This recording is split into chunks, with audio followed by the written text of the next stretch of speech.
Have you ever shared something personal with someone, only to watch it come back to hurt you? Meet Sarah Chen, a 28-year-old graphic designer living in Seattle. She was the kind of person everyone loved to be around, warm, open, always willing to share her dreams, her fears, her next big idea. She believed that being transparent was the same as being authentic. That sharing everything made her genuine, real. For 3 years, she poured her heart out to friends, colleagues, even casual acquaintances. She thought this openness would bring her closer to people. She was wrong. By the end of the story, you'll understand why silence is sometimes the most powerful thing you can offer, and why protecting your inner world isn't being secretive, it's being wise. Sarah's mornings always started the same way. Coffee at her favorite cafe, sketching designs in her notebook, talking to anyone who would listen about her latest creative vision. "I'm working on a new branding concept," she told Marcus, a designer from a competing agency she'd met at a networking event. "It's this minimalist approach with hand-drawn elements. I think it could really change how local businesses think about their identity." Marcus smiled. He listened. He asked questions. Sarah felt seen, valued. At work, she was the same way. When her manager asked about project ideas during team meetings, Sarah shared everything. Every concept, every angle, every late-night revelation she'd had about improving their client presentations. "You're so generous with your thinking," her colleague Jennifer said one afternoon. Sarah beamed.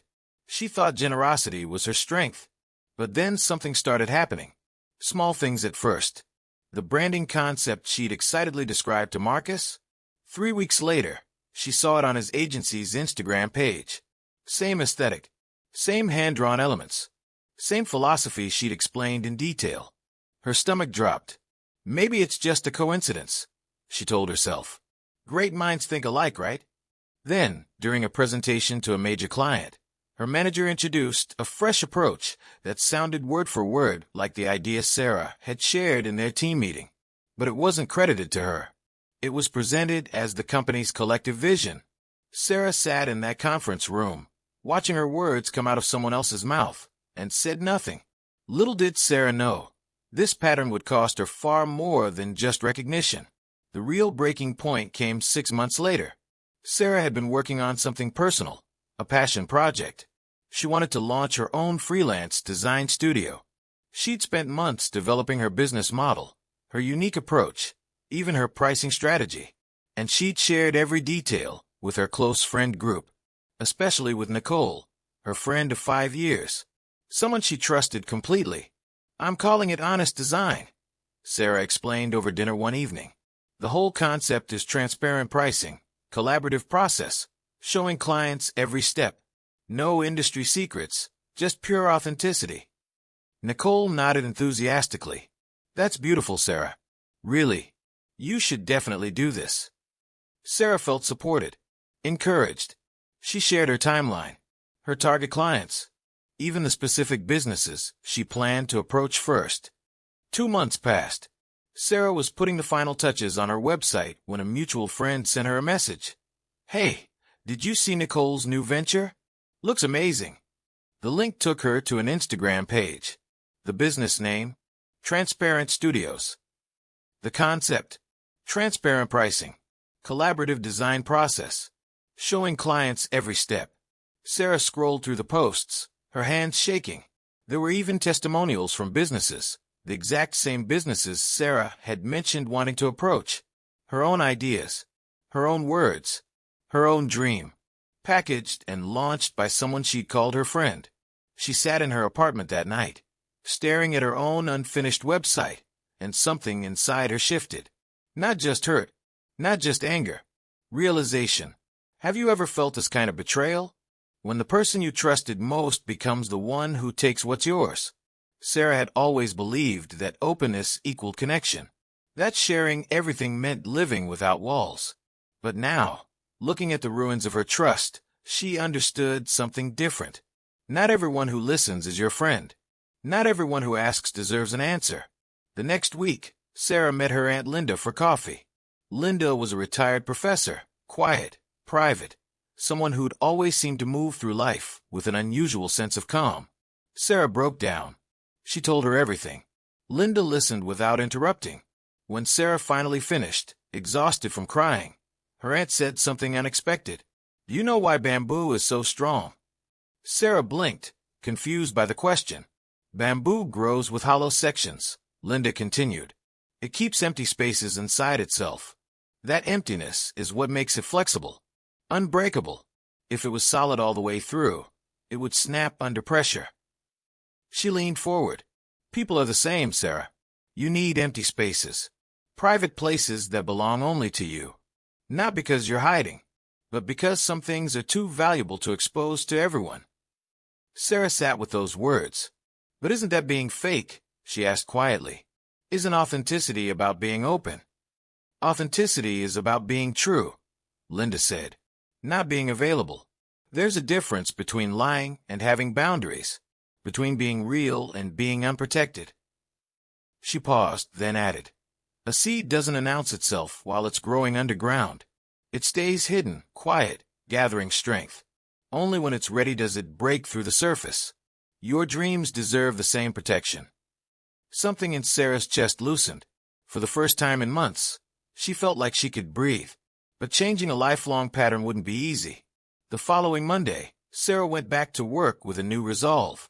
During the team meeting, when her manager asked for ideas, Sarah felt the familiar urge to share everything, to prove her value through her transparency. Instead, she said, "I'm working on a few concepts. Let me develop them further, and I'll present the strongest one next week." It felt wrong, like she was holding back, being dishonest somehow. But she held firm. That week, she worked on her designs privately. She didn't mention them to colleagues by the coffee machine, didn't post cryptic hints on social media, didn't seek validation through sneak peeks. When she finally presented her concept the following Monday, it was polished, complete, undeniably hers. Her manager approved it immediately. And this time, Sarah's name was attached to the project from the beginning. Small victory, but it felt significant. The harder part was her personal life. Sarah had to learn a new way of being with people. When friends asked what she was working on, she practiced saying, "Just exploring some ideas. I'll share when it's ready." Some friends respected it. Others pushed back. "Why are you being so mysterious?" one acquaintance asked, almost offended. Sarah felt the guilt rise. The old programming told her she was being distant, unfriendly, fake. But then she remembered the bamboo, the seed, the empty spaces that create strength. "I'm not being mysterious," she said gently. "I'm just learning to protect what matters to me." It wasn't easy. She had moments of doubt, times when she wanted to text someone about her new business idea, her creative breakthrough, her vulnerable moment.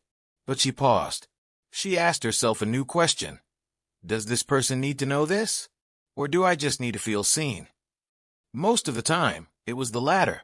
So instead of seeking external validation, Sarah started keeping a private journal. She poured her dreams, her fears, her ideas onto those pages. She gave herself the witness she'd been seeking from others. Weeks passed, then months. And then, after 6 months of working in silence, something remarkable happened. Sarah launched her design studio. Not the concept Nicole had stolen, something different, something better. An idea she developed entirely in private, sharing only with a carefully chosen mentor and a business consultant she'd hired. The launch was small, intentional. She didn't announce it to everyone she knew. She reached out to specific potential clients with personalized proposals. Within 3 weeks, she had her first 3 projects. Within 2 months, she was fully booked. The business grew not because everyone knew about it, but because the right people did. A year after that painful night, when she discovered Nicole's betrayal, Sarah sat in her own studio space, a small, sunlit office with her designs covering the walls. She thought about the person she used to be, the woman who shared everything, seeking approval in every conversation, who believed that being open meant being loved. That version of Sarah wasn't wrong. She was just unprotected. Now, Sarah had friends she trusted deeply, but they were few. She shared parts of her life selectively, with people who'd earned that access through consistency, through reciprocity, through respect. She posted on social media occasionally, but never her next move, never her vulnerable moments, never her dreams while they were still forming. Those sacred things belonged to her now. She'd learned that privacy wasn't the same as loneliness. Boundaries weren't the same as walls. And silence about your plans wasn't insecurity. It was strategy. The people who truly mattered didn't need constant updates. They celebrated her wins when they happened, not because they'd been tracking every step. Nicole. Sarah had never confronted her.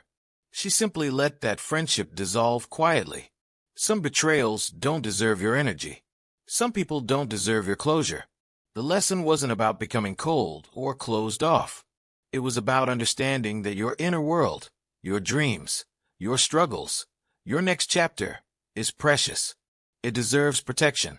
Not everyone has the wisdom to handle what you share. Not everyone has pure intentions. And that's not cynicism. That's discernment. Sarah learned to move like bamboo. Strong because of the spaces she kept empty. Flexible because she wasn't weighed down by everyone's opinions. Unbreakable because her foundation was internal, not dependent on external validation. She learned that the right people don't need to know everything to love you, and the wrong people will use everything you share. This story reminds us that wisdom isn't just about what you say. It's about what you choose to keep to yourself. Just like Sarah, you might be someone who shares freely, who believes that openness is the path to connection, and there's beauty in that instinct. But consider this, your dreams are seeds. They need darkness before they can grow. Your struggles are yours to process first, before they become stories to share. Your next move doesn't need an announcement. It needs focus. The next time you feel the urge to share something important, pause. Ask yourself, does this person need to know this? Or do I need to feel seen? Because the strongest version of you isn't the one everyone knows everything about. It's the one who knows the power of silence. The one who protects what matters. The one who understands that not sharing everything isn't hiding. It's wisdom. And that wisdom might be exactly what changes everything for you.